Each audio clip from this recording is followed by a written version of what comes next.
What's up, everybody? Welcome to another episode of the Rican Brothers Raidernation podcast. Got a special guest here today. Got our boy Rick in the house. What's going on, Rick? How you doing, man? Hey, man, I'm good. How you doing, man? Doing good.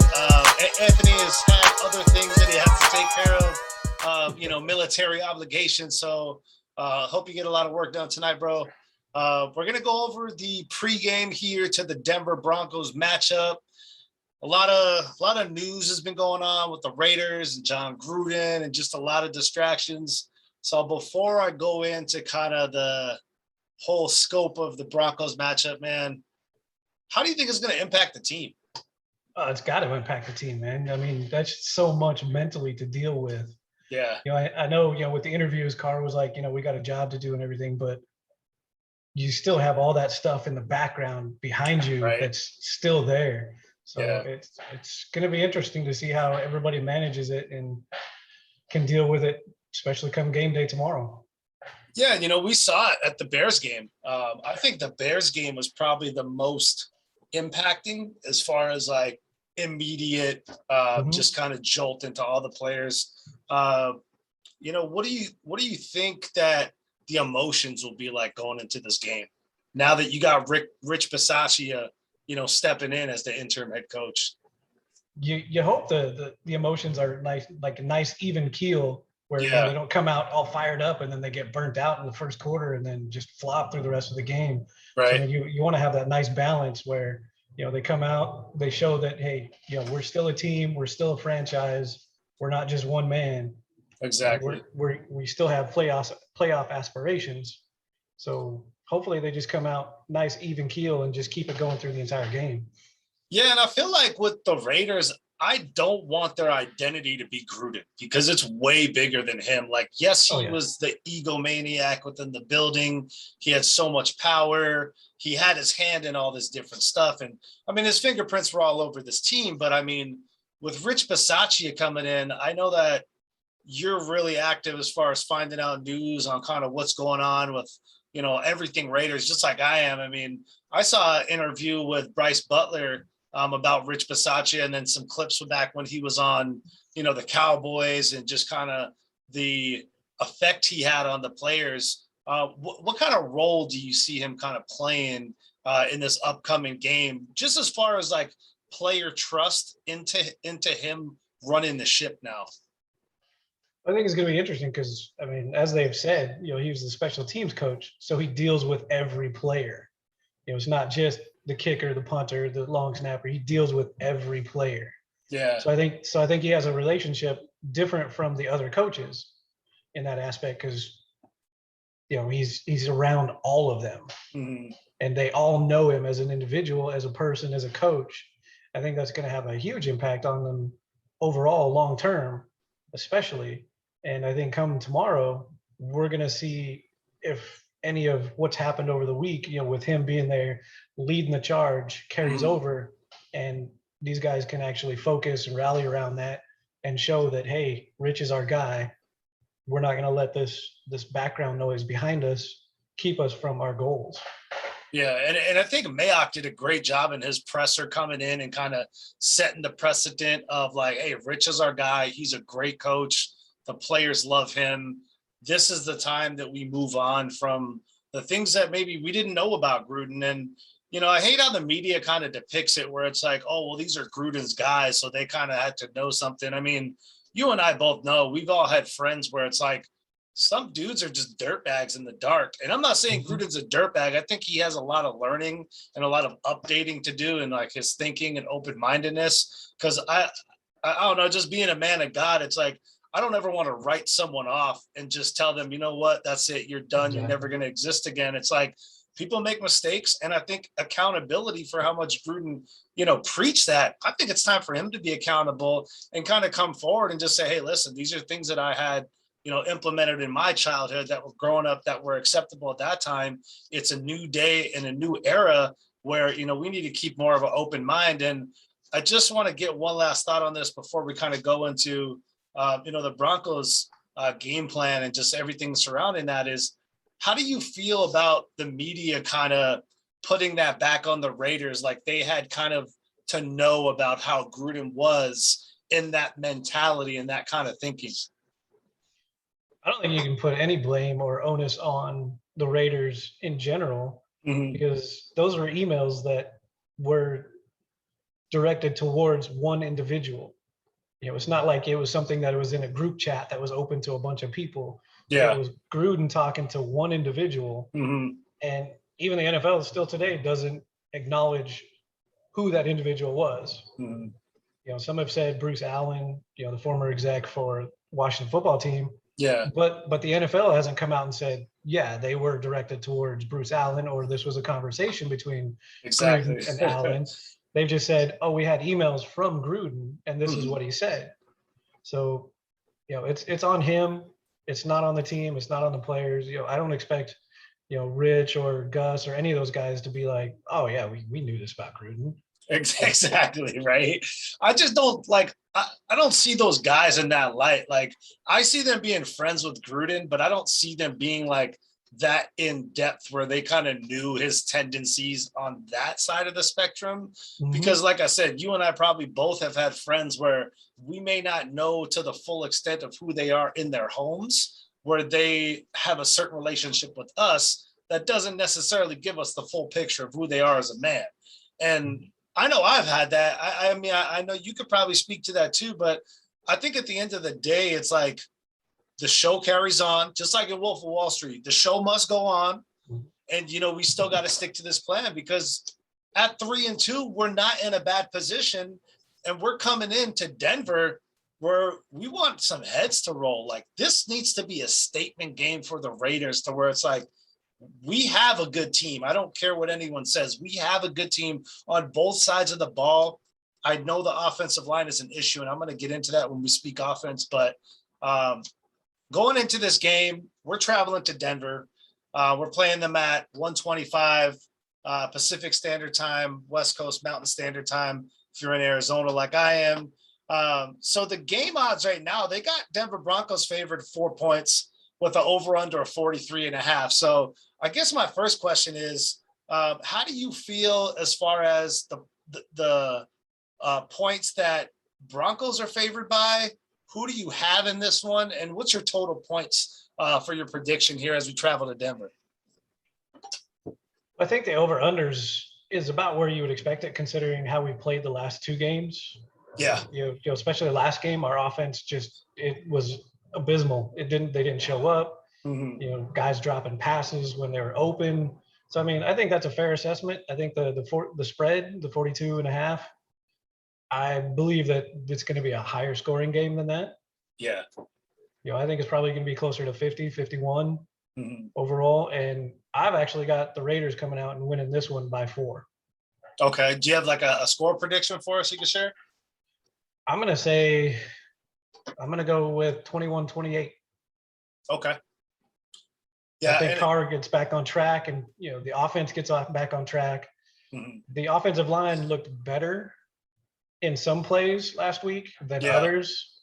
So I think that, I think they're just going to continue to improve. Moving a couple guys around, it definitely made a difference in some of the plays. Hopefully with Josh Jacobs coming back, having another week of rest, being able to get his ankle healthy is going to help. And we definitely got to get King and Drake more involved. Absolutely. That's been one of the points of emphasis. I don't think we've been driving home enough. And I mean, for my score prediction now, I made a joke to Anthony. I was like, man, every show from now on, I'm just going to predict the Raiders lose. This way, if they do lose, I'm right. And if they don't, then I'm surprised that I'm happy still. But I mean, deep down, man, just being a Raiders fan, it's just something you can't do, because you're so like emotionally tied into this team. And like, I'm really pulling for them this game. And I think this is going to be a lot more of a response in the positive than what the media is trying to build this up to, because I think the Chicago Bears game was the abysmal game where it really took a toll on them mentally. They came out, they were sloppy, they were unfocused. I think that they kind of knew that this was going to happen, because let's just be real, NFL teams don't get kept out of the dark when it comes to like the personnel moves that's going to happen on their squads. As much as they don't want to show it in the media, I think that these kind of things already kind of were at the forefront, and it was a high probability. Not saying that they knew it was absolutely going to happen, but it was highly favorable that, okay, so you have one email come out, then a couple more, and it's like the envelope was pushing in that direction. So in this game, I say this is a response game, and I'm going to say the same thing like you. I have a pretty close score, 30-23. So we're real close as far as what we think. The Raiders in favor, winning by 7 points. I want to go over a couple things here, just as far as the injuries here. So, and just who's been elevated. So I know you and I have talked about Marcus Mariota, especially like in the Ravens, that first game, one play, explosive, then bam, out. And it's like, it's almost like you gave us this huge surprise party, and then all the power went out, the cake melted, the presents, got stolen, and it's just like everything just went away when you were so happy. So, Marcus Mariota coming back and activated, along with Kendall Vickers coming up, which, that kind of ties into the injury side of it with Jonathan Hankins being doubtful and questionable return for Quentin Jefferson, which Quentin Jefferson, I feel like, has been doing a great job at the D tackle position. As far as the Raiders are concerned, though, the one thing that kind of was weird is Casey Hayward didn't practice on Friday. And I know it was kind of like a knee and like a resting kind of rib injury, like knee and rib injury with like resting. But I don't know if Josh Jacobs is going to play either, because he had that illness and he was limited on Friday. But I'll go back to the Raiders after I kind of let you know with the Broncos. They have John Brown, who was a former Raider who got let go for us. He got elevated from the practice squad. And as far as the injury report right now, Mike Ford, the cornerback, is out for the game. Melvin Gordon's questionable. Kareem Jackson, their safety, is questionable. And Aaron Patrick, their outside linebacker, is questionable. So I guess my question to you is, with Marcus Mariota coming back, what kind of workability do you think it's going to play into this game as far as him coming back? Because it's a big thing, but it kind of changes the offense a little bit. It changes the offense a lot because he gives us more options. Yeah. Because now you've got that dual threat that, we don't really get with Carr. I mean, Carr can run. That's not his style. He's a passer. Yeah. I mean, when he chooses to run, he actually does well, but he just doesn't choose to run as often as, fans would like. I know. With Mariota, we saw with the one game when he came in last year when Carr was hurt, he was dropping dimes and he was making plays with his legs. And then we got a little glimpse of it with the opening game, the one play, everybody's like, oh, here we go. Right. Kind of had some New Orleans Saints-esque Taysom Hill, Drew Brees flashbacks to last year, because I'm not going to compare Derek Carr to Jameis Winston. He's better than him. Like, let's just go ahead and. He's a better passer for sure. Yeah. But my concerns here, just as far as the injury report, because I want to get into, the offense after this, is just like, with Casey Hayward not practicing on Friday, do you think it makes an impact? And then if Josh Jacobs still has that illness lingering, what type of impact does it make on how different this offense looks? So the first thing I want you to address is Casey Hayward. What's your feelings about that, since he didn't practice Friday? And secondly, if Josh Jacobs' illness does take a turn for the worse and he's not really able to go in a limited fashion, what kind of impact it has on the offense? I think if I'm comparing the two, obviously we love Jacobs. We know what he can do. But I think not having Casey Hayward is a bigger impact than if we didn't have Jacobs, because Mullen's out, Arnett is still hurt. So I mean, we're already. He just got surgery, right? Yeah. So he's going to be out for quite some time, I feel like. So we're already using backups at those positions, and if we lose Hayward, you've seen the plays that he's made. And he's like top in the PFF, right? Like he's like top 10, I think. Yeah, you throw the ball his way, it's not getting caught. It's pretty much how it's been all season. So losing him is, all we can do is sit there and come on. So, because I know you kind of gave a little bit more of Jacob, so I'll let you kind of speak to that a little bit more, and then I'll ask my question. So. Obviously, we want Jacobs back, Yeah. but and I saw what he posted on social media about, the offensive line. They're learning. They're young. This is a new group pretty much. Yeah. And he expects growing pains. Mhm. He even mentioned it, like, these guys are working hard, they're trying, they're gonna get it. Yeah. So he was being optimistic as well. As far as the injury, like, if he goes down, then I want to see more Kenyon Drake. And now that we got Jalen Richard back, Yeah. that helps tremendously. And we'll see. Hopefully Jacobs is healthy, and we could use all three of those guys, especially coming out of the pass game. So I guess my question would be, if Hayward's out or Jacobs is out, who would be the bigger loss? And I think I know your answer, but I just want you to clarify for Raider Nation, just to see who would be the bigger impact as far as this Raider team goes. It would definitely be Casey Hayward. Yeah. Because we got guys on the backfield that can pick up the slack for Jacobs. Mm-hmm. We've already seen it because he hasn't played that much this season. Yeah. We haven't had to deal with not having Hayward in the game. And he's the quarterback back there. Like, honestly, he's that veteran presence. And I agree, because with Trayvon Mullen out, I mean, my brother knows that that's like kind of one of my favorite secondary players that we picked up, because I really liked him at Clemson. I thought he was like an under the radar kind of guy. When we got him, I was surprised, because I was like, I thought he was going to get picked, but I'm glad we got him, because he's a big body. He has range. And I think I don't think he's really still scratched the surface of his potential, because he progressively gets better throughout each year he's played, and then also throughout the season, which is huge.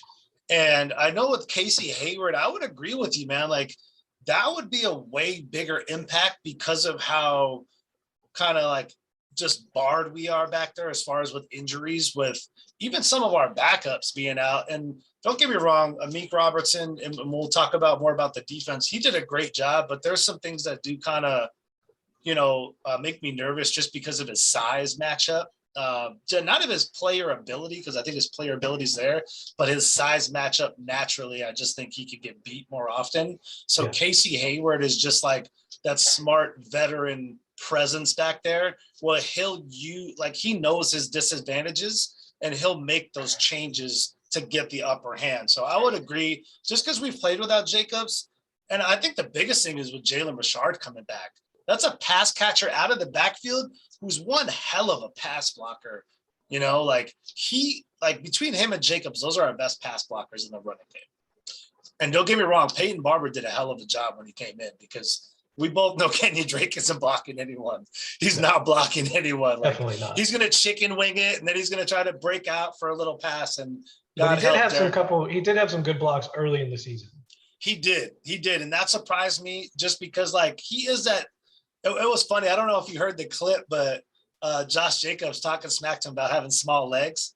Oh, yeah. Having skinny legs. That was hilarious. That was hilarious, because I was like, that is him, though. And, he's that lanky guy, because he's 6'1", versus I think Josh Jacobs is like 5'10", 5'11", like right around there. So he's a little bit more compact. But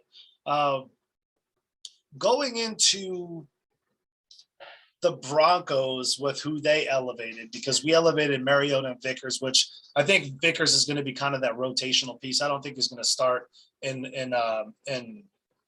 place of Hankins, because I think Phylon gets moved up now.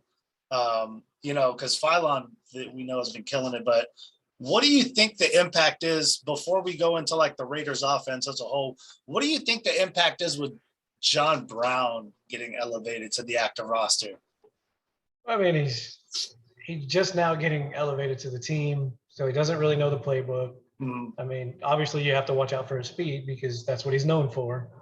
But I also look at it like, you look at the guys we have, and he didn't make our squad with our guys.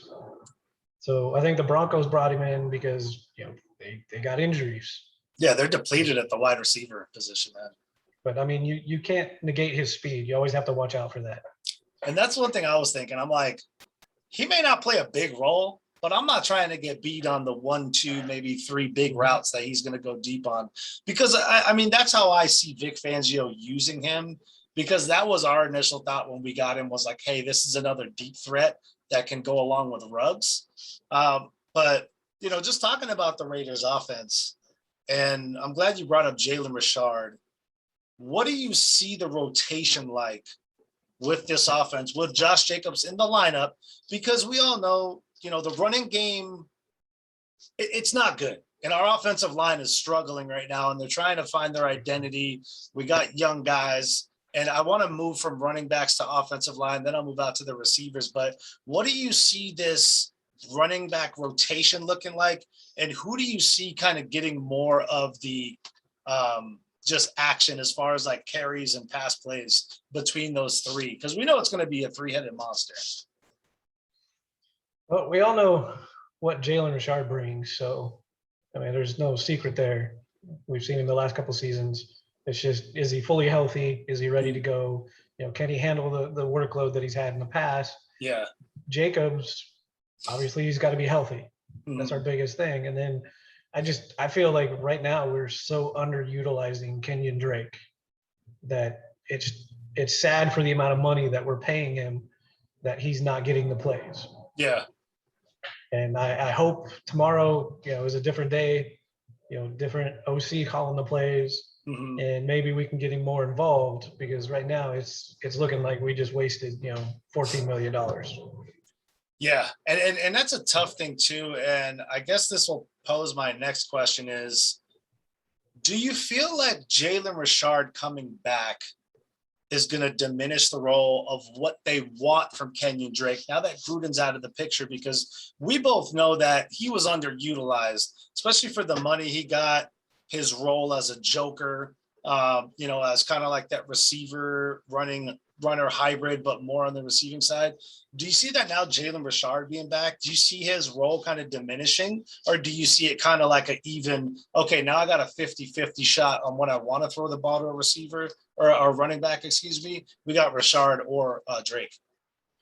I actually think that it's going to benefit him because you can have, Jacobs and Richard in the backfield. You can have Jacobs and Drake. You can have Drake and Richard. You can mix it up. Yeah. And keep guys fresh, kind of like they do with the defensive line where they're just constantly rotating guys in and out. Yeah. You can do that with the running backs, where you could do, a couple plays for Jacobs. You bring Drake in, he brings a different element, a different speed. And then all of a sudden you're like, okay, now we're going to throw this little screen pass to Jalen Richard and we're going to get 40 yards. Exactly, man. Because that dude is shifty. Like, he's just as shifty as I wouldn't say Hunter Renfrow, because I think Hunter Renfrow is the most shiftiest guy on our offense. I mean, the guy can cut right to left like nobody's business, and I still think he's one of the top slot receivers in the league. But I'm glad you gave me your take on the running back rooms, because I kind of feel the same way. Like, the dynamic of Richard and Jacobs is almost like when you have Richard and Drake out there, it's almost like you have Jacobs and Drake in one player with the size of Jacobs, because Richard has the catchability and the shiftiness, but he's compact and he could break some tackles. Because with Jacobs, he's compact and he can catch out of the backfield, but I don't think he's necessarily as good of a receiver as Drake, because I think Drake, that's kind of like his specialty. That's like his I don't want to say his end all be all, but that's like his superior power. As far as running, that's Jacobs 100% over Drake. Okay. But I feel like with Richard, it's like you kind of have a Jacobs Drake mashup in Richard with the ability to pass block like Jacobs, because like we were just talking about with Drake, his pass blocking is kind of 50-50 right now. But moving to the next level on the offensive line, so we got Leatherwood playing guard, and I think the second game with him playing guard and getting more reps throughout the week, Tom Cable kind of, I don't want to say laying into him, but emphasizing the importance of the guard position, moving from that right tackle inside to the guard position. Because I know you saw that game last week with the Bears when like him and John Simpson blocked themselves into each other. Did you see that? And we were just like, yo, who are they blocking out there? It's not the guy in the opposite colored jersey, because they ran right into each other, and it was like a meeting at Derek Carr in the backfield. It was horrible. And I'm sorry, but they were trolled as well. They should have been, like Definitely. Hey, if you're doing plays like that, like you got to get it together. So on that next level with the offensive line, I like Colton Miller. I always have since we picked him. I think he's our anchor at left tackle. John Simpson, I think, is starting to come along. I don't think he's quite there yet. Andre James is still struggling, as we see. Leatherwood, it's his second game at right guard, and then Brandon Parker's at right tackle. So I got a couple questions here. What needs to happen on that offensive line as far as holding up against this defensive front from the Broncos? Because, you know, they do have some big boys up front and a guy by the name of Von Miller who's going to be coming at them. So not only that, is I think with our running game having problems, I think that's going to be their strength, because their pass rush it's good, but it's not great. You know, like Von Miller is the pass rush. You don't have Chubb. You don't have Bradley Chubb out there. So, you know, without Bradley Chubb and Von Miller, like it's pretty much on Von Miller, and then the other guy's kind of just a role player. So what do you see that needs to happen from the Raiders in order to hold up against this defensive front? I was more worried about the defensive front from Chicago than I am from Denver. Yeah, me too. I agree with you on that. And Akeem Nicks not being in there was like a blessing, but we still shit the bed on that. Yeah. I mean, I think we'll have a better chance against Denver than what we did last week. Mm-hmm. And I think, you know, with Leatherwood being in a position that's more comfortable for him. Yeah. You know, because he played a lot of right guard in college. He played a lot of left tackle in college. Yeah. I didn't feel like him going to right tackle was going to be an easy transition. I mean, yeah, he was, you know, won all kinds of awards as an offensive lineman, but there are some positions that guys just aren't good at. Well, on right tackle in the NFL, look who you're going up against. You're going up against the cream of the crop. Like those defensive pass rushers are literally the top guys in the league. And if you're a rookie who's not been playing that position, like you said, man, like you're gonna have some trouble.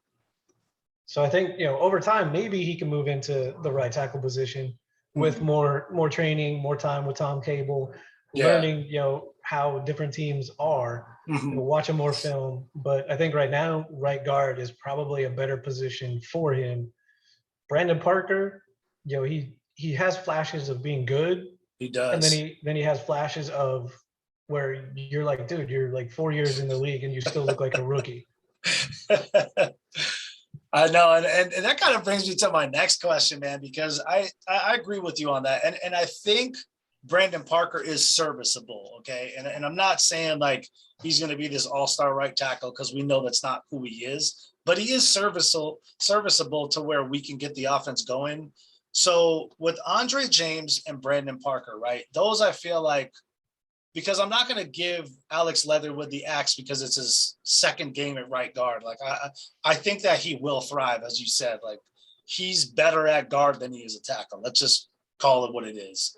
So with Andre James and Brandon Parker, if the playability of Andre James and Brandon Parker don't step up, and we see this as a common theme, are you the same person that I am in thinking, well, maybe we should give Nick Martin a shot at center and bring in Jermaine Illuminor at right tackle? Because let's not forget, Illuminor did play right tackle and started in the NFL and did a pretty decent job at it for some time. So, I mean, what's your thoughts on that as far as those two specific positions and the possibility of interchanging those with two names mentioned? I'm the kind of person that, hey, if you're not getting the job done and we got guys behind you, the only way you're going to find out is if these guys can get it done is if you move them up. Yeah.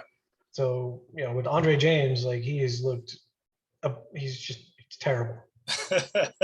There's, you know, you can't. Isn't he ranked last in the league? Yeah, he's the dead last center in the league. So, I mean, you can't get any worse than him. You know, maybe bring in, you know, the next man up, give them a shot, see how they do. Yeah. If they do better, like, then you go with it.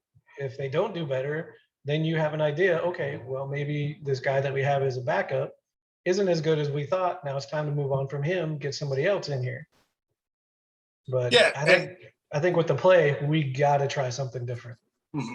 What do you think about Illuminor right tackle if Parker's not stepping up? I mean, Illuminor didn't do bad when he was right guard. Mm-hmm. So I don't think. But he is a right tackle, though. That's his true position, though. So that's why I'm asking you, like, if Parker's not there and you see the same type of play where it's like, yo, we're getting beat bad, like, what's your thought on bringing Illuminor in? I say try it. Because if I'm not mistaken, he was a right tackle when Brady was in New England. Is that not right? I believe so. I mean, I would have to double check, but I believe so. And I mean, Derek Carr ain't Tom Brady, but at the same time, he is a pocket passer. Yeah. So I mean, if I'm not mistaken, he would serve essentially the same, thing as what we want out of Derek Carr being a pocket passer. He would serve the same purpose. Which is and protecting him and keeping him off his backside. And not only that, creating the space for the quarterback to either step up in the pocket or enough time, even if he does get hit, to get that ball out cleanly, because that's what Derek Carr needs. And I'm not even going to bring up the Joey Bosa comment because I just thought it was just dumb. But I mean, going back to Nick Martin at the center, who was he the center for Deshaun Watson on the Texans? Mm-hmm. So again, you have these capable linemen that I thought it was John Gruden's just egomaniac complex that he has of just like being stubborn and just being in his own ego, where it's like, I'm not going to change these guys out. But I mean, at what point for you, Rick, you're in Rich Bisaccia's position, right? At what point are you like, all right, we got Nick Martin at center and we got Jermaine Illuminor at right tackle. If these guys play the same game they played against the Chicago Bears, I'm bringing them in. At what point, like, what do you have to see in order for them to step in?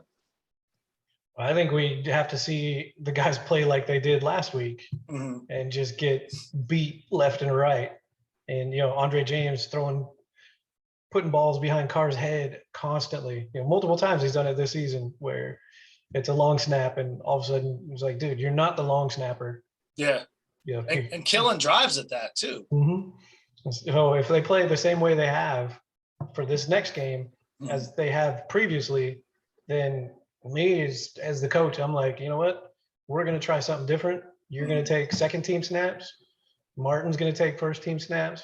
Illuminor is going to take first team snaps. And we're going to try something different to see what we can put together as the best five on the front. Yeah, because honestly, I don't see us going out and getting an offensive lineman yet. Now, I'm not saying that Mike Mayock's not scouring the league and free agency right now, because now with him having more power to make that call on the best personnel. And I know you watched that, the press conference that he did when he was like, we're not making any personnel changes unless we need to. I think that was kind of like putting it out there where it's like, well, we're going to go with what we have right now. But if this team isn't going in the direction offensively that we expect them to go, you can see some changes coming. And I think with Rich Bisaccia, you kind of have to do that because you're interviewing for a potential head coach position. Yeah, right? I mean, at this point, like, he doesn't have anything to lose. He has everything to gain. Exactly. So it's on him to make these changes and be like, you know what? This wasn't working. This was the previous regime. These are the changes I made. And then our team became successful on the offensive line. The run game improved. The passing game got better. He can look at that and say, this was me. I did exactly. This. Especially when he's, in front of Mark Davis interviewing for the job on why he should be the head coach. And I mean, it's something good that you could put your stamp, like your fingerprints on it and be like, listen, I did this.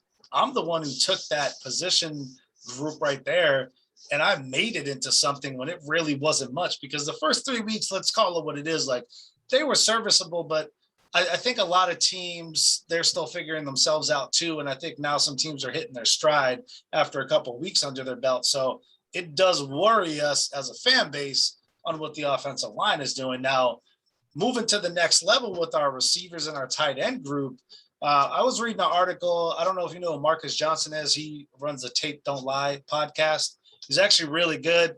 He's actually an acquaintance of mine. I don't want to say a friend because I consider him a friend, but we don't talk anymore. Like, we went to high school together and played football at Mount Point together. We're in the running back group together. And then I ended up going up to Thunderbird kind of like while I was still in high school. But the dude is really good with just his analytical and just going over tape. And he wrote an article about the Raiders just leaning too much on explosive plays. And I agree with him because of this. And I want to get your take on it. We're not looking for those between like 1 to 20 yard passes underneath. It's only those like 15 and over passes too often to where we're not looking at those underneath routes a lot where, maybe in the past Carr would get some shit for it.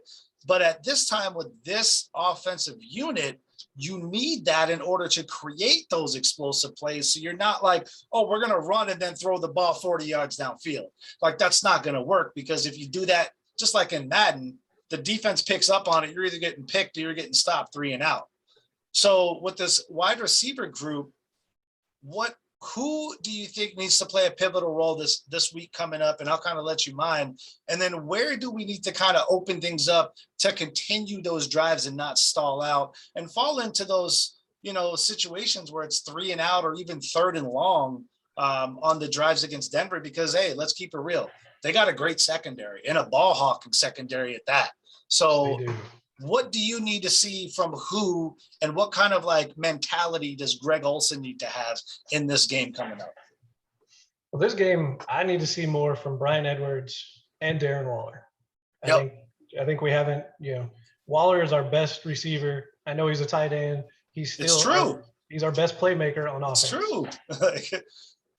And we need to see more from both of those guys. Edwards has shown that in clutch, he is gold. Yeah. We already know what Renfro does. You can't. Renfro's Renfro. He's going to catch everything, and he's going to shock somebody, and he's going to get a first down. Mm-hmm. And people are going to be like, "What was that? What just happened?" Like, who's this little guy, and why is he scoring on me? Exactly. And he gets open. Like I think that guy consistently is the one receiver on our offense that no matter what situation, he's going to get open. Even if he's being held, he's still going to be there to make a play on the ball to get you a flag. Mm-hmm. But for me, the two that I need to see more from is Waller and Edwards. Ruggs, we already know what Ruggs can do. Mm-hmm. He can burn pretty much any defense. It's just a matter of Carr not overthrowing him like he has a couple times in previous games where Ruggs was wide open and he had the DBs burnt. And if he wouldn't have overthrown him, those would have been 6 points.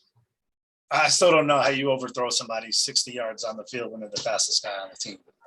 I still trying to wrap my mind around that one. But what about Foster Moreau? Because I like Foster Moreau, and I agree with you on the Darren Waller because I think his slants underneath need to be utilized more often because he's going to get open. And he's probably the biggest receiver that they're going to have to cover being at 6'6", and he just manhandles people because he has strong hands and he will rip the ball away from someone if it's close. What about Foster Moreau getting involved in this passing game as well? I would like to see it more, but I think because of how horrible our offensive line has been at blocking, that it's caused our tight ends to have to be more of, a blocker rather than being in the passing game. So we've been limited. Yeah. So, we might have, a 3 tight end set where we're going to pass. They might think run, but yet all 3 of our tight ends are stuck blocking. So now we're down to, 2 receivers. Yeah. And I think that's hurt us a lot. So if our offensive line can do their job, hold the blocks, and it's definitely open up the game more for Foster Moreau and some of these other guys where I feel like they've been stuck trying to help in the blocking game than rather being out catching passes. Mm-hmm. And it kind of brings us to my next point because with Derek Carrier going down with the pectoral injury, he's done for the year. I didn't see anyone as far as the tight end room that was activated on this roster. And maybe you need to educate me because that's one position. Like once it gets past Waller, Monroe, and then Carrier, I think, is it Nick Bowers or Bushman who's on the active roster with them? I thought it was Bowers is who they activated. Bowers, okay. So how does that look then with that 3 tight end set? And what kind of role could we potentially see Bowers play? Because I agree with you. Foster Moreau has been getting included on that max protection, which I think that's a must if you see Von Miller starting to get a little chippy with Brandon Parker and you see him getting some penetration. That's when you get that motion over from the left side going to the right side, because that, Von Miller is going to be on that left side. So the right side on offense, left side on defense. We're going to have to kick Foster Moreau out to get that max protection. What do you think about that third tight end being included? Because to be honest with you, in preseason, didn't he score and he actually made a super athletic play? Yeah, Bowers is a good dude. I mean, he's legit and he's huge. Could it potentially be a playmaking third tight end that we just might have stumbled upon with carrier out? I mean, there's a possibility. I mean, he went to Penn State, so I mean, Penn State's got good tight ends. Yeah, and I mean, he's big. He's 6'4", 265. Mm-hmm. So he's a big body in the game. Yeah. Do you see him getting involved in this one, baby? I wouldn't put it past anybody. Because I mean, let's call it. Olsen. Yes, he was at the Jags playing the call playing, but he was with Derek Carr when he had a great rookie year, and Derek Carr broke rookie records, didn't he? Like with Olsen, he did well. I mean, as far as what I know, I'm not saying that he was like Mahomes' rookie year, but he did break some rookie records with Greg Olsen. Raiders, for the Raiders, anyways. And I wouldn't be surprised to see some Gruden-esque play calls with the 3 tight end set. Because like you said, you have a 3 tight end set. And yes, Derek Carrier was more of a blocker, which he was a stellar blocker at that. Yeah, he was. But, you talk about this tight end from Penn State, you now have a potential third playmaker if you keep Foster Moreau back and you kind of jump him for that, playmaking ability with Waller, and you have 2 pass catchers in those tight ends. I mean, couldn't we see something that maybe Olsen might draw up that may look a little Gruden-esque? I mean, there's a possibility. I mean, I don't think people are going to be looking for, they're not going to be game planning around Nick Bowers, obviously. And that's the point I'm trying to make is we have someone who can step up and get either those short yardage down situations or even red zone touches that these people don't even really know about. So that's another advantage that we have, having that solid tight end group, because our receivers, we know, like Ruggs is a deep threat. We know that, but they've been using him a lot more in the short game too recently. Yeah, exactly. We know who Hunter Renfrow is, and we know who Waller is. And it just it hurts me about what Bryan Edwards did last week. But again, I have to firmly believe that whatever Gruden did was penetrating just filthily within that locker room as far as just people just being off their game plan. And, I feel like Bryan Edwards may have a big game in this one. So before we transition over to the defense, I know you said Waller and Edwards. Are those kind of your 2 guys to look for this week on the offensive side? As far as the receiving core, yeah. Yeah. Okay. I mean, I would also like to see more of Zay Jones. And that's another guy that he's actually really good when it matters, and he can make a play, and he's super athletic. He doesn't get enough just clout, I guess, just on his athleticism, because I mean, let's talk about it. Even Carr kind of tooted the horn on, he was one of the hardest working wide receivers this year, in the offseason. So, who I'm looking for this week is Jalen Richard.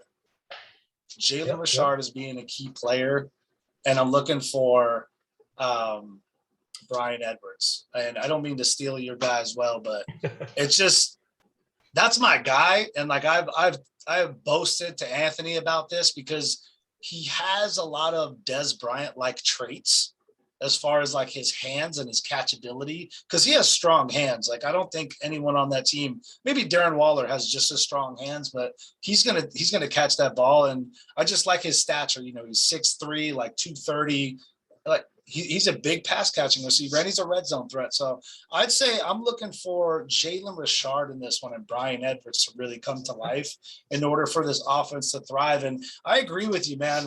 Waller needs to be used on multiple levels of his routes, like not just these slants downfield where it's like you hit him when he's 15, 20 yards down, hit him 5 yards on a slant and let him go make a play, because we know like he is agile enough and he's elusive enough to make an extra 10, 12 yards on that catch. So let him get that yak.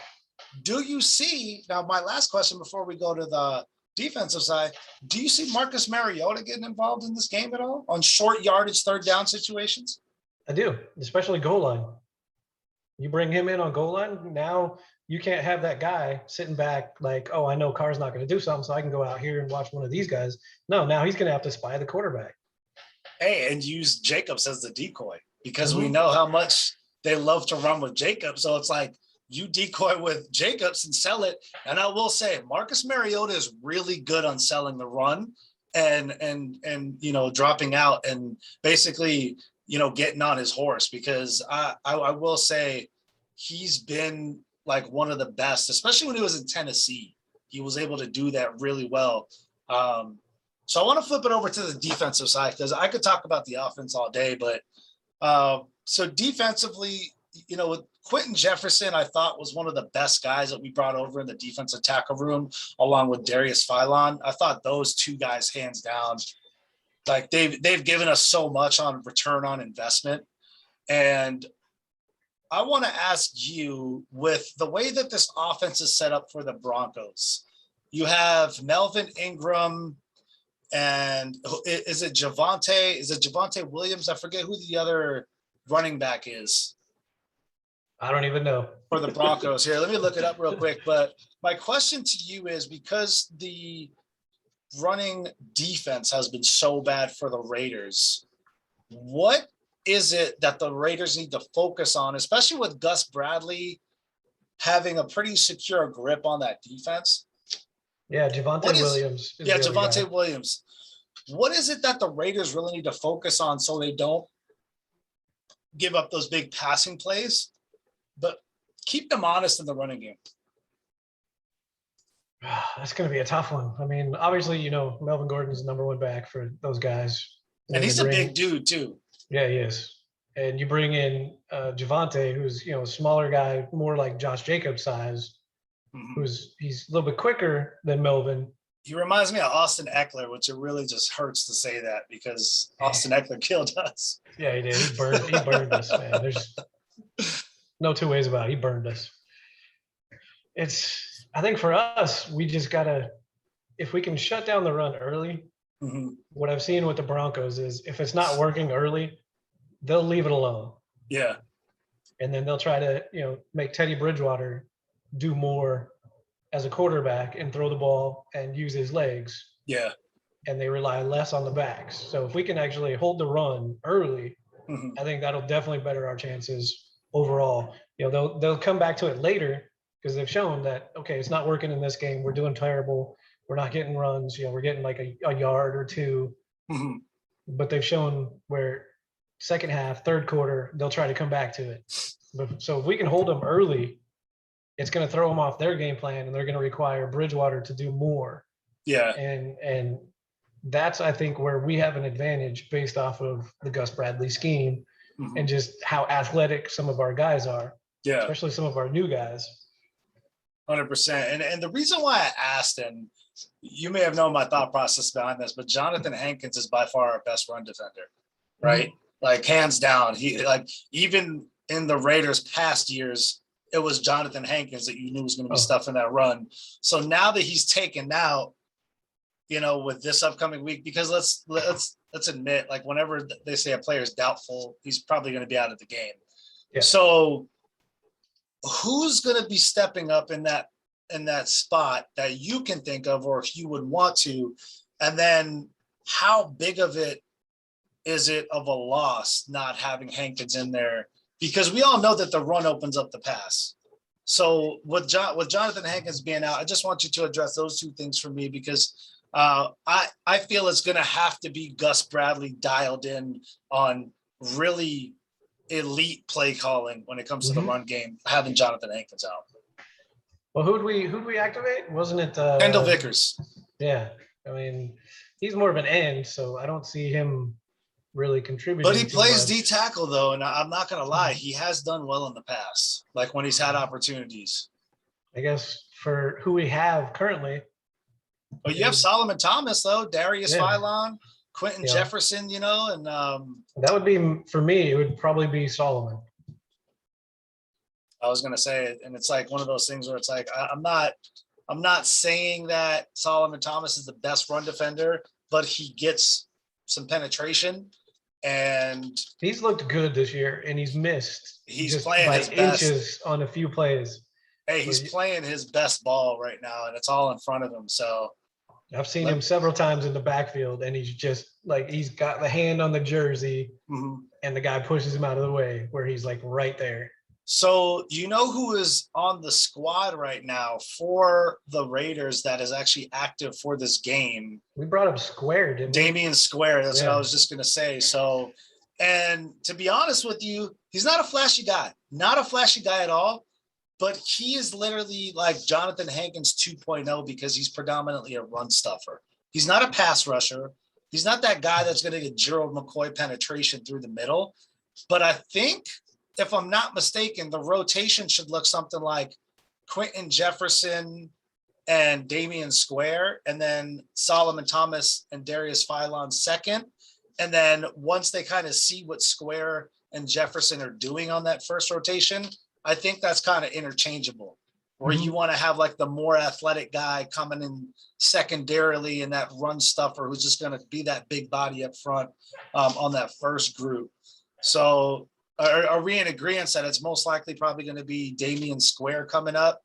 I believe so. To fill that Hankins role, because he's a big dude, man. Dude, he is, but I just think 6'2", Darius, almost 300 pounds. He's not a little guy. Yeah, but Darius Philon, man, I'm not gonna lie. Anthony told me that I'm in love with the guy, but it's just like, bro, the thing is look at his production, and it's not only that he can get the penetration, but then he could also sack the quarterback from the tackle position. And you got to love a guy like that. Like, you can't keep him on a second squad. Like, he's not the rotational guy to me. He's the guy who's on the first unit. And then that guy who's going to just stuff it is going to be in that rotation. I agree. But I think they do that for a reason. To get that energy off the bench, right? And you still have, where you're not you're not stepping down a level as far as who you have on the field. Because we know when Unique and Crosby are in there, they're almost at the quarterback every play. But you bring in Nassib and somebody else, and they're getting penetration, but it's not the same. So I wanted to ask you, because I nailed this last week. Even though the Raiders lost, I didn't care that I got it right. But I told my brother, I was like, man, Ngakoue is going to have his game. Like, he's going to come back and he's going to get that closing in, like, from his initial last week, the week before when they played the Chargers, because he was closing in, but he didn't get to them. And last week he had 2 sacks, and that was my pick defensively, was Yannick Ngakoue. So I know that this week, Max Crosby's going in being the number 1 defensive end, getting pressures in the league. Right now, he's number 1. Killing it. He's destroying it. So I want to ask you, because I think it's very key, not only to get the pressure, but to close in. Do you feel like this week is Max Crosby's week to close in? Because let's not forget, he's had some great games against the Denver Broncos. Oh, yes. I mean, he's had some amazing games against the Broncos. Exactly. I think it really comes down to how much pressure can our interior guys get that's going to help both him and Unique. Yeah. If those guys can get any pressure, which is going to force Bridgewater out, then, it's no doubt going to help Max and Unique both. And I'm projecting, this is just me, I'm going to say that Max gets 1.5 sacks and Unique gets a sack. Yeah, I would agree, just for the purpose of, I think Unique is still going to be hot coming into this game. And I think now more than ever is when the captains on both sides of the ball, like, they have to step up. And this is a pressure play. And I don't mean to say it in like a demeaning way, because I think it's a positive thing where it's like, okay, I'm a captain on this squad, And now it's time for me to show, like, listen, we got that shit behind us, and it was bad what happened. This is our team, and we're going to make a statement. And I think Max and Unique, because, you know, we heard when they had the meeting, the captain stepped up, and then they gave everyone the floor to speak. And my notion of it is it was a collaborative effort as far as the conversation, where it was like, okay, the guys up front, Mark Davis, you know, Mike Mayock and so on, they went ahead and said their piece. Then the captains came to the forefront. Then those other voices started to come to surface, you know. And I agree with you. This week, I think this is going to be an equal great game for both Max Crosby and Unique Ngakoue. And I wouldn't be surprised if we see a little bit of Jonathan Abram off the edge sprinkled in there, because we know how aggressive he can be. And I think throwing him in on some of those blitzes coming on the inside of either one of those guys, I think would really boost the morale of his defense.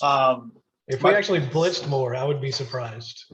I think we're the least blitzing team in the league right now. Yeah, and the thing is, though, is how does it look, though, is my question on defense without the blitzes. And I know, you know, Gus Bradley's done a good job, but at the same time, how much could it improve the morale of this defense just to get one or two plays and then sit back and go back to your game plan, you know?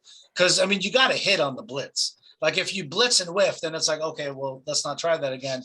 But if you hit, then it's got to get everyone juiced up, and you're like, hey, there's people who are getting that morale back into them. So I know we were talking about the defensive line. I kind of want to go to the linebacker play, and I'm pretty sure you heard the interview with KJ Wright talking about Gruden, right? With Josina Anderson. And I'm not gonna lie, man. Like I've loved this guy when he was in Seattle, and he was one of the like 3 Seattle players that I like, because I'm just a big Russell Wilson fan.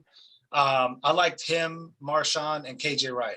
Like it was KJ Wright, Marshawn, and Russell Wilson. Those are the 3 Seattle players that I just absolutely loved. And what role do you feel like KJ Wright and Denzel Perryman are going to play on this linebacking core? Because we've seen Corey Littleton actually get better every game. And I have a Corey Littleton jersey on the line with my brother. I got to buy him if he does have a great year, by the way. But I don't want to see as much Nick Kwakowski. And I know it's kind of addicting to say, but what role do you see Perryman and KJ Wright playing as far as keeping this linebacking core in check and playing better in coverage? Because we know that that's been, you know, a pain point of ours. But for me, it's been the I guess the non-utilization of KJ Wright. Where if you look at his snaps, he's not getting the snaps that, you know, I projected him to have more time in the game. Yeah. Because, you know, he knows the offense, and he knows the defense, and he's very athletic, and he can make the plays.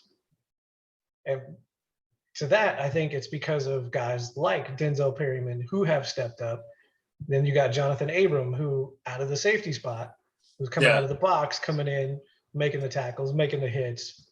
And I just feel like KJ Wright, you know, we used him a lot in the first game, and then you just kind of seen where he's gone down. But I think his leadership is something that just can't be understated. Yeah. No, I definitely agree. And I think Perryman's been the strongest suit of this middle linebacking core. I feel like KJ Wright was better. I want to see him have a breakout game. He was better utilized the first 3 weeks than the past 2 weeks. And I would say the first 2 weeks, because the third week, I don't think he really got as much playing time against Pittsburgh. But I think he only had like 20% of the snaps. Yeah, and I think the first 2 weeks are really the best. So I guess my thing is like Nick Kwakowski really. He's a good player. He's not playing like he did last year. Last year, he actually balled out, I feel like. I think he understood the Gunther system better than anybody. Really? Okay. And I'm not a fan of the Gunther system. No, absolutely not. And I don't think that he's that typical linebacker that Gus Bradley wants, where he's a side to side, you know, sideline to sideline guy, where some of these other guys are, where they've got that speed that they can go back and forth on both sides. You know, he's more, this is my lane, this is what I'm sticking to.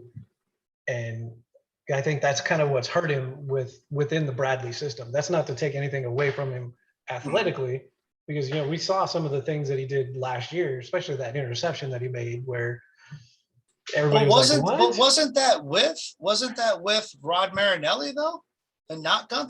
That was after, but it was still the same system. It was just after we'd gotten rid of Gunther. I got you. Like Rod said, he goes, "I'm not changing a lot of stuff because we don't have time." Yeah. And I just feel like it's once we get Javin White back and we get Nicholas Morrow back. Dude, that's what I've been missing so much, man, is Nicholas Morrow, because I'm more excited about Javin White coming back. Well, this is why, is because you take out Nick Kwakowski and you insert Morrow, that linebacking core immediately gets upped even more. Now you insert Javin White as well. Now you have a more athletic coverage type, linebacking core. But Morrow, I think, is equally good in both. Mm-hmm. He's just not good down the field, because I don't think there are many linebackers who can cover downfield. I mean, let's just be honest. Not with some of the receivers that are in the game. But I do think Javin White is better with that, because he has that 4.4 speed, which is ridiculous for a linebacker. Yeah, I feel like at that point, if we can get White back and Morrow back, then a couple of our linebackers are going to be like oversized safeties. Exactly. And I'm not really sure what's going on with Divine Diablo, because I know that he was a safety and they're converting him to linebacker, like the will side linebacker, but I don't really see him fitting so much in with like the things that we're doing. So I guess my question to you is, what do you think this linebacking core is going to look like on like the majority of the plays against the Broncos? And where do you see like our point of emphasis needing to be as far as the stronger suit? Because we know that the Broncos are a good running team and their wide receivers are kind of depleted. So what's your take on where this linebacking core kind of needs to insert themselves to ensure that we have a good game?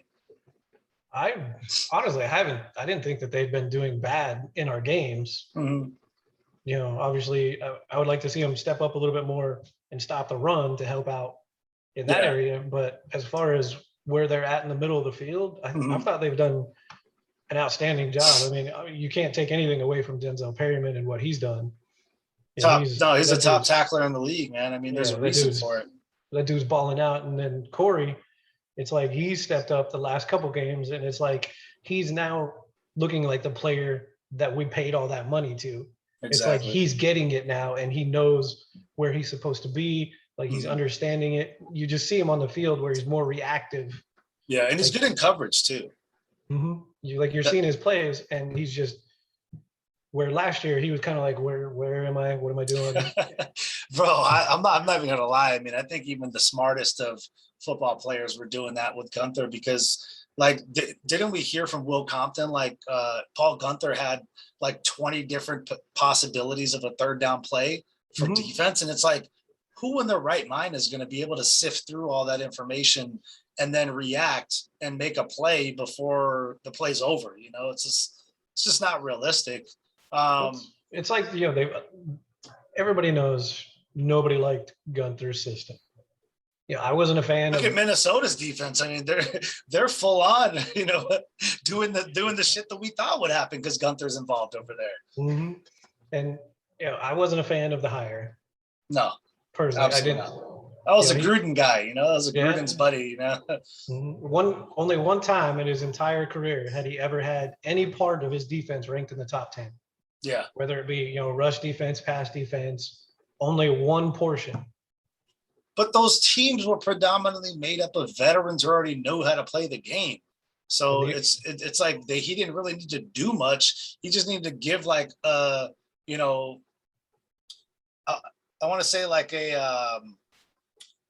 like plays that would suggest on what may or may not happen, and the veterans would just go out there and execute. It wasn't him actually calling the plays and them actually like delivering on his play calling. It was more like the players kind of having it on them to do that. And the one thing that I will say that's really been a bright spot on this Raiders defense, and I think you can agree, is the young cornerback play, not only from Nate Hobbs, but also, without Trayvon Mullen going out, he was playing amazing too. Insert Casey Hayward in there. What do you see? Because there's two guys that come to mind that I really know will get tested this game. One of them being Amik Robertson, and the second being Trayvon Merrick. What do you see needs to happen on the defensive side as far as their playability and what the expectation is for us to be successful? Just because we know that they have a wide receiver core that's kind of depleted, but the Broncos are going to go at those guys. Yeah, well, they definitely are. I mean, who's not going to go after, Trayvon Merrick, considering he's a rookie, free safety, but the dude's playing well. He's not getting the same type of recognition that Nate Hobbs is. No, because Nate Hobbs is balling out. But he was a fifth rounder though too. So second rounder versus fifth rounder. By far to me, he's probably the steal of the draft. Absolutely. I mean, he was the Max Crosby of the draft that Max Crosby came in. Max Crosby should have won Defensive Rookie of the Year. We all know what happened there, bro. I'm just so pissed about that too. Yeah. But I think for our young guys, obviously Amik, everybody knows his size. He's undersized, but he's got the athleticism and he's got the hunger and the desire that. I love it, man. Well, Louisiana Tech, right? That's where he came out of? I believe so, yeah. And the thing I like about him is his aggressive play style, physicality. I'm not talking about his mental aggressiveness, but his actual physicality just lets whoever he's going up against know, you may be taller than me, but I'm going to put hands on you and you're not going to get any easy catches. And I think that's something that. Well, he made the plays last year against the Chargers, didn't he? Well, bro, no, that was Isaiah. Okay. Was Isaiah Johnson? I think so, yeah. Yeah. Well, the thing that was crazy to me, and nobody pointed this out. I mean, I pointed it out on the podcast, but Mike Williams was going up against Amik Robertson, and he only had one catch for 8 yards. That was the only game that Mike Williams didn't have a productive game. And I think Amik Robertson got overlooked in that game because of how bad we did offensively. But I want to see that Amik Robertson because he was aggressive. He put hands on him. He was on him like glue. And I know that they're going to try to go after him, especially with Vic Fangio. You know how Vic Fangio is against whenever you see young players on the field, you're like, oh, Vic Fangio is going to try to target him for a good amount of the game. And then he's going to see if it doesn't work out, then he'll kind of go to the other guys. But do you see Brandon Facyson or Roderick Teamer coming in and being role players in this game as well? The Chargers cornerback that we picked up and elevated, and then now with Roderick Teamer being back healthy for a second week in a row, do you see them playing any kind of role in this defense this week? I would like to. I mean, there's a reason we brought them in. That's how I look at it. There's a reason we brought these guys in, or at least Gus Bradley did, because he saw something in them where he feels comfortable enough to say, I want these guys on my defense. Yeah. So I would, I want to see them step up. I want to see them, if they're in there, I want to see them making plays. Well, dude, and that guy, Brandon Facyson, man, I don't know if I'm saying his last name right, but I think it's Faison. Oh, Faison. Okay. Brandon Faison. He's 6'2". He's literally a stand-in double for Trayvon Mullen. Now, I don't know about his playability because I don't know too much about him. But I mean, if he knows Gus Bradley's system and he's a playmaker in Gus Bradley's eyes, I'm not saying in the league's eyes because those are two different sets of eyes. I'd like to see him more in against, those bigger receivers rather than Amik Robertson if Amik Robertson isn't looking good, Exactly. I mean, maybe they can body him up a little bit better.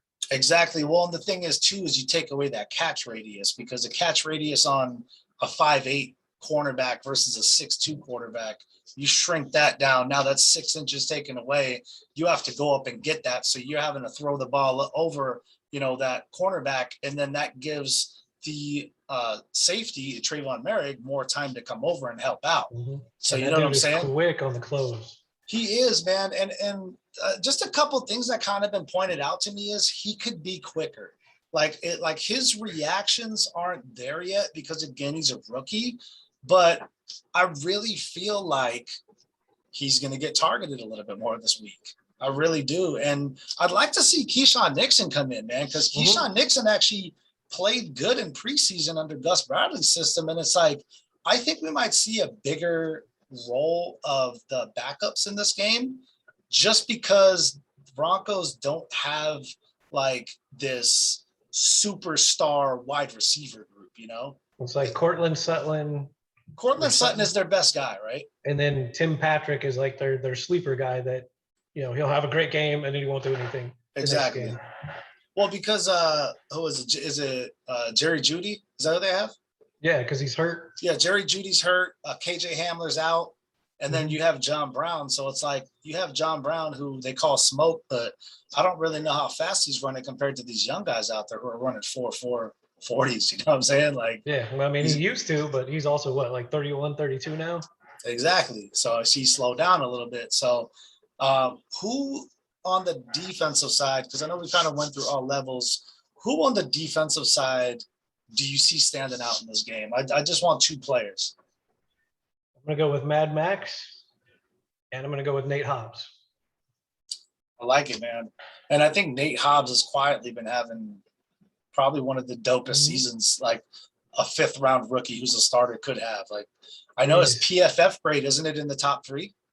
Yeah, and for the rookies.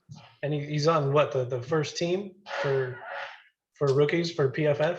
Exactly. So I mean, I like it. I think in this one, and correct me if I'm wrong, but I see Jonathan Abram having a big game this game, man.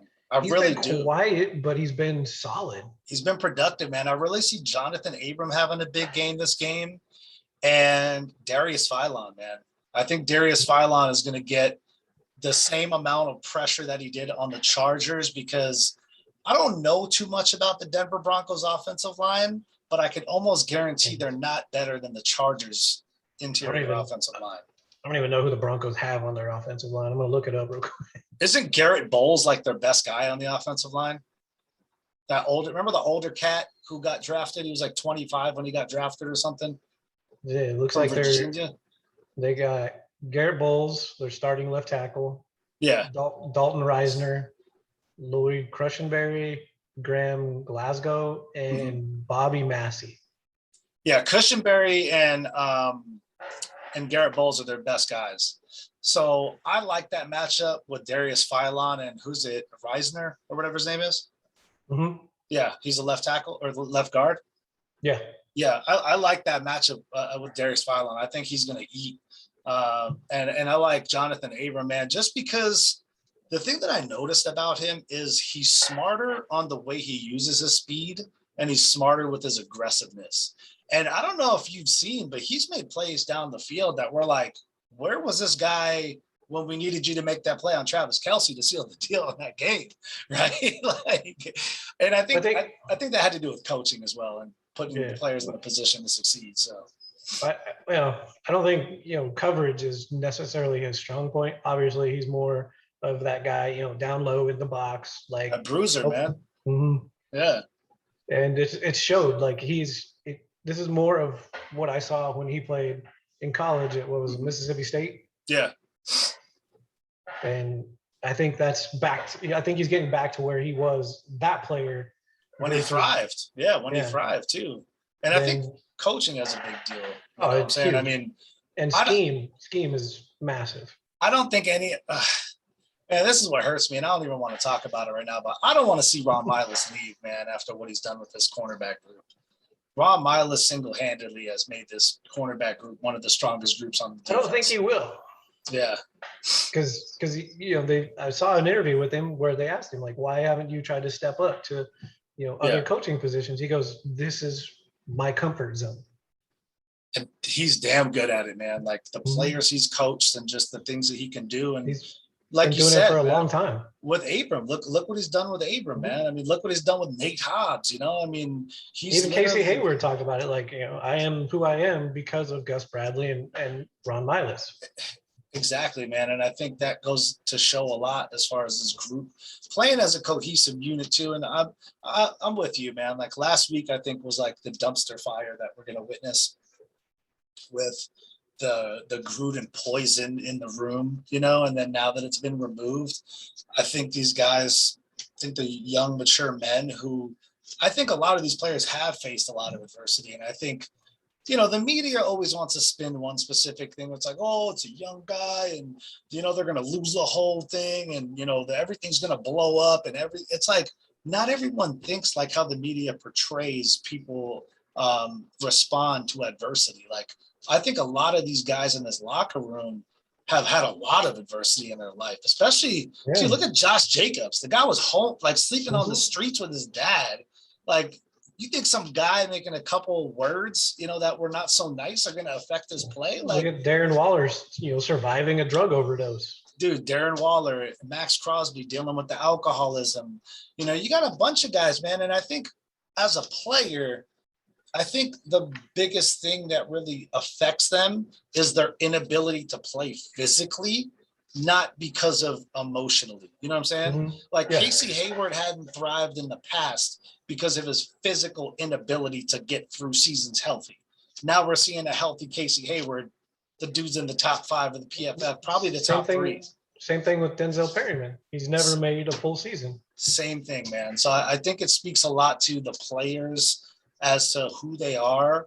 And I think the cohesiveness on this defense, man, I got to give it up to Gus Bradley, because as much as they want to talk shit, I mean, we only gave up 20 points to the Bears.